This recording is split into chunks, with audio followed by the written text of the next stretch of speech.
Thank you. Thank you for the introduction. Thank you for the kind invitation to present our work during this workshop and also during the conference. My name is Eirini Zagoraiou. I'm a research scientist at Monolithos. And it is a pleasure to be here today with us. Our presentation aims to show how we can bridge the gap between the laboratory innovations and the pilot scale implementation, enabling the electrochemical CO2 conversion technologies to be more close to industrial deployment, industrial reality, and also to contribute to lower carbon fuel production. So in this slide, we can see the outline of our presentation. We will start with the upscaling production of eco-to-fuel anode and cathode catalyst, together with the physicochemical and electrochemical characterization of the material. Following, we will share with you our results regarding the development of a recycling process in order to recover metals with high efficiency from end-of-life MEAs. And following, we will give you a short overview of our industrial lab capabilities, including the pilot scale equipment and analytical instrumentation, enabling the upscaling processes during this project. At the end, we will close with key findings and our future perspectives. One of the main goals of eco-to-fuel project, as the previous presenter showed us, is to optimize and upscaling high-efficiency electrocatalyst with enhanced stability and selectivity for e-fuels production. We have already discussed why nickel iron-based materials are a promising catalyst for the anode reaction or for the anodic reaction, and why we choose cuprite catalyst for the cathode reaction. This slide summarizes the principles that guide us during the upscaling from lab to pilot, from gram to kilogram scale catalyst production. So our process are based in low waste, in energy efficient and in sustainable synthetic routes that minimize the environmental footprint, ensure cost effectiveness and process robustness without sacrificing the activity, the selectivity and the stability of the catalyst. Also, the recyclability is integrated in our approach in order to support the circularity and improve the overall life cycle sustainability of the system. So during eco-to-fuel project, we follow a stepwise scale-up process from gram to kilogram scale catalyst production. And of course, we include, we perform fine-tuning of synthetic parameters during the upscaling. We carried out the physicochemical characterization at each stage of the upscaling, and of course, we include process optimization in order to ensure that the upscaled materials retain their properties and their performance. Regarding the upscaling production of nickel iron oxide catalyst, the anode catalyst, CNR develop material, and we choose the most optimum formulation for the upscaling. We at Monolithos, we have successfully reproduced the material in lab scale, and following, we gradually increase the scale from 5-liter volume capacity reactor to 50-liter volume capacity reactor. Our production capacity scale up to now is 1 kilogram of catalyst per batch. And as we mentioned before, always we perform extensive characterization of the material at each stage in order to ensure that the process is fully repeatable and the catalyst retains their characteristics. In this slide, we can see the XRD pattern and SEM images for both the material produced in lab scale and the material produced in larger scale, in kilogram scale. As we can see, the XRD diffraction peaks for both materials are almost identical, and this confirms that during the upscaling, we haven't compromised, we haven't any effect of or any change of the crystal structure of the catalyst. And also some images reveals that the particles formed in during the large scale catalyst production maintain their morphology, and they're similar with the particles produced during the lab scale catalyst production. CNR also tests the electrochemical performance of the materials at all stages during the upscaling. And this polarization curves are carried out using a single cell and the cathode catalyst platinum carbon catalyst. As we can see, eco-to-fuel nickel iron catalyst achieved the target values for all the performance indicator. And this yes.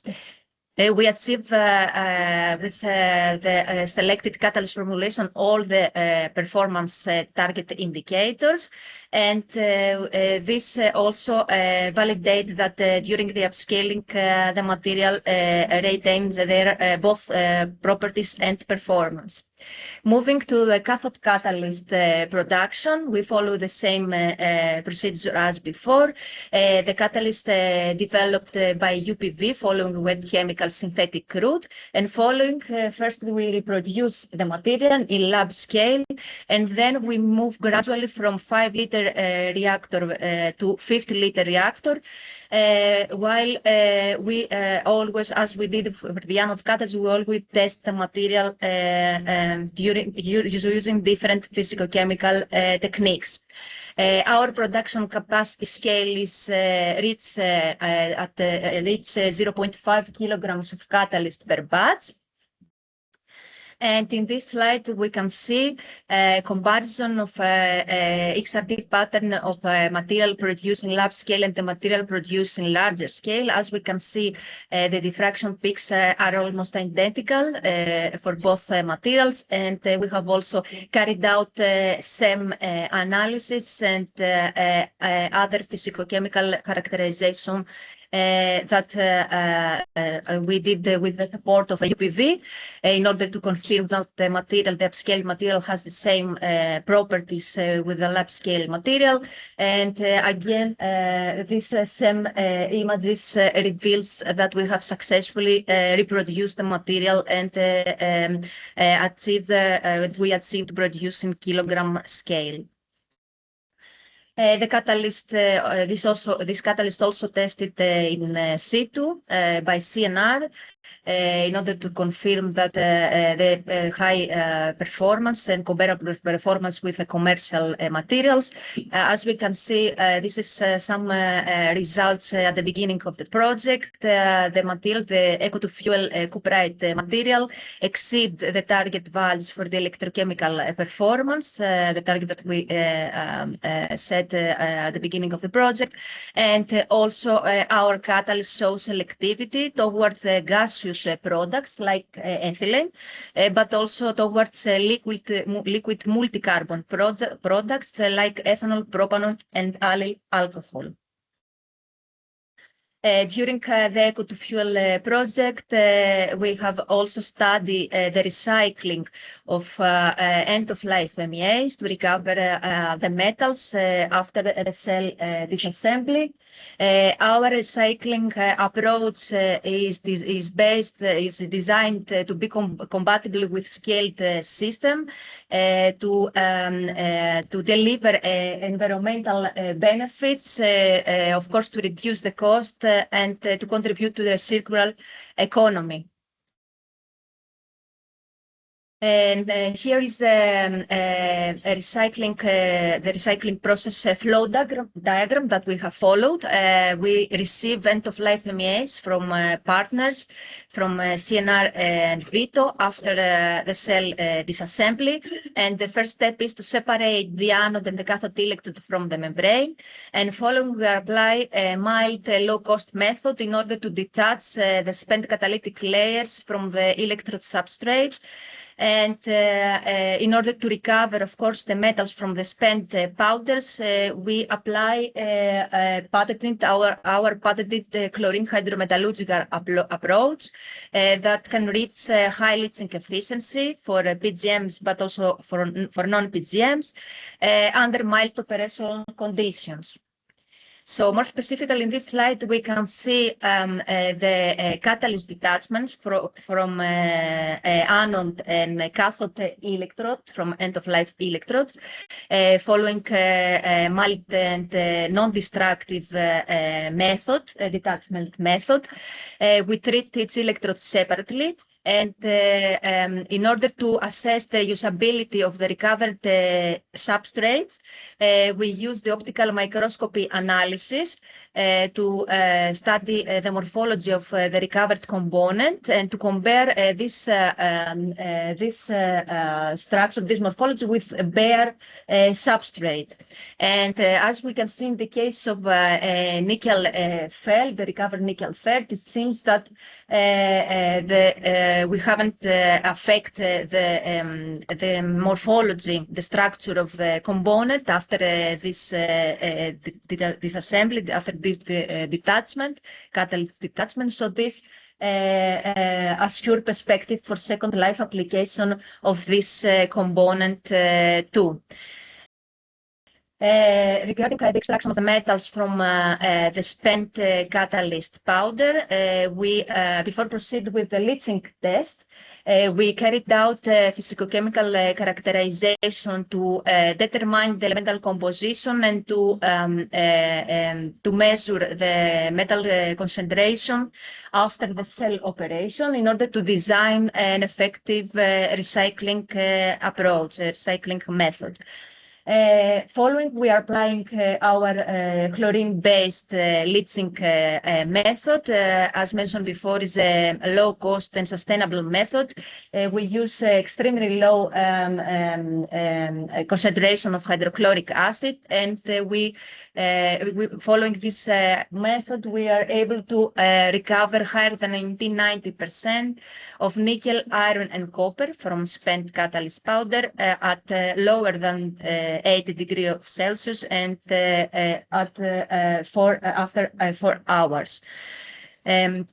We use XRF and ICP analysis in order to have a reliable and accurate calculation for the leaching efficiency. And the leachate solution that contains the metals of interest could be, of course, reused to develop a new catalyst, so to close the loop and to have a full circular economy model.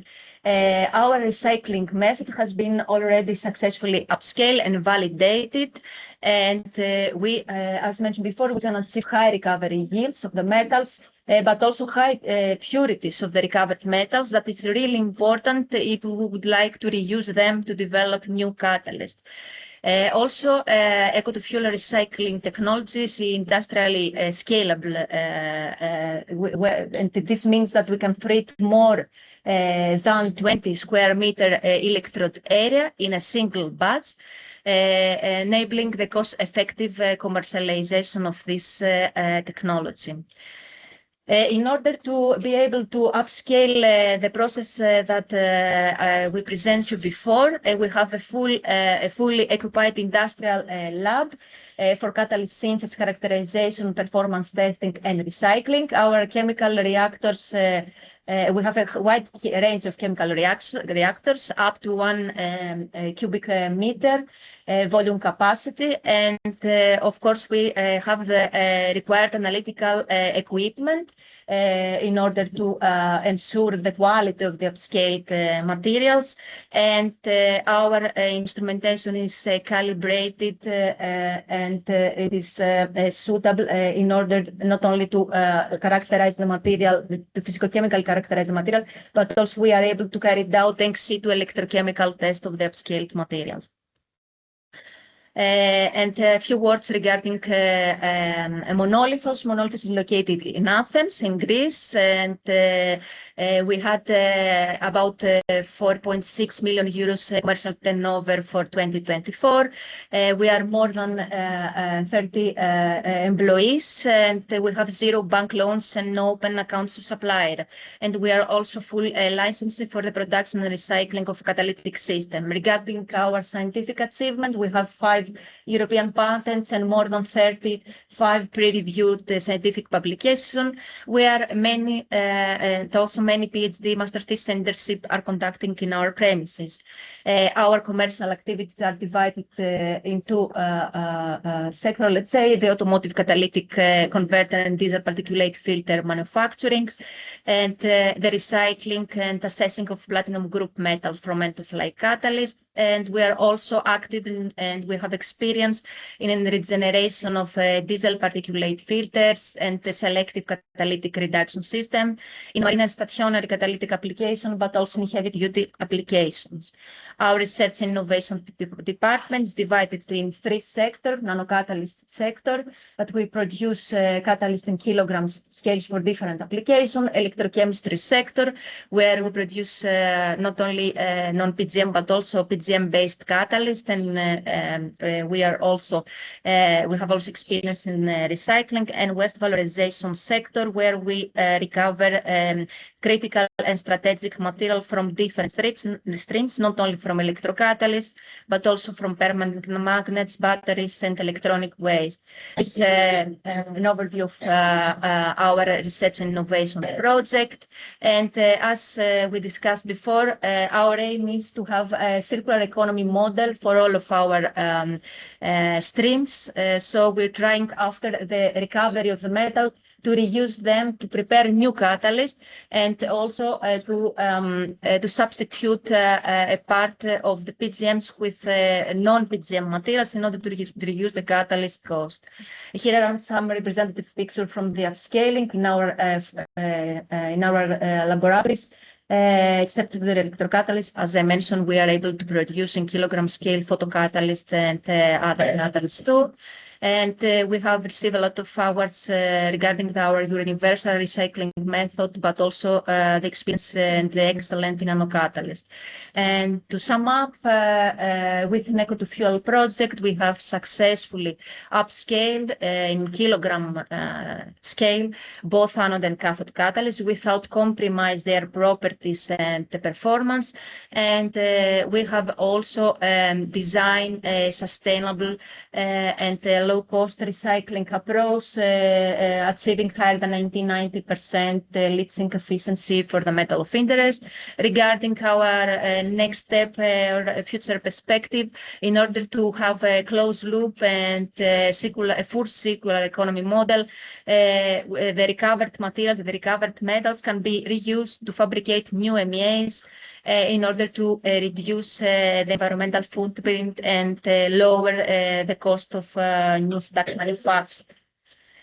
I would like to thank you for your attention. If you have any questions, please feel free to ask. And I would like to invite you in our oral presentation on May 4th, where we will discuss more and we will present more results regarding the reviews of the recovered material to prepare a new electrocatalyst. Thank you very much.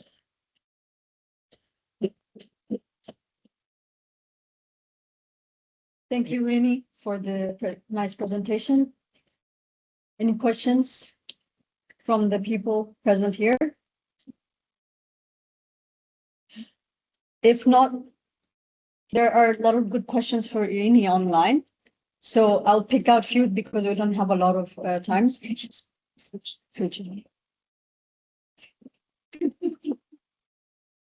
Okay.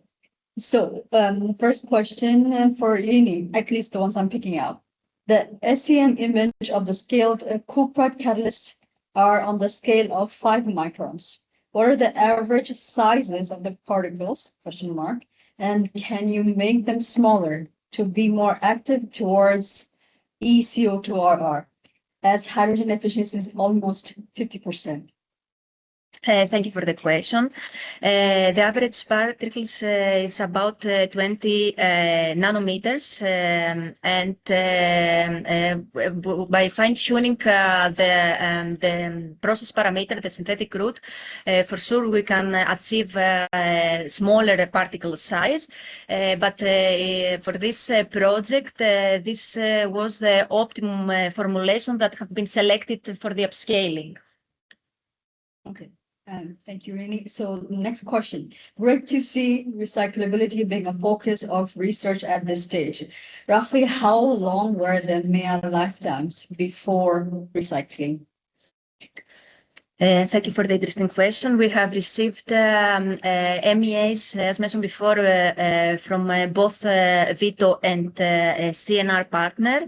I think the MEA we received one MEA from CNR that works for about 1,000.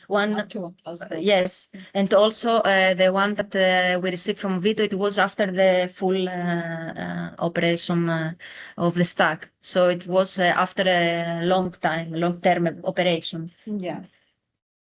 Sometimes, to be more specific, they're assembled for days, 3-4 days in a row, even though there is no electrochemical measurements performed the entire 3-4 days, but they're assembled in the electrodes, which are sent out to Monolithos for measurements.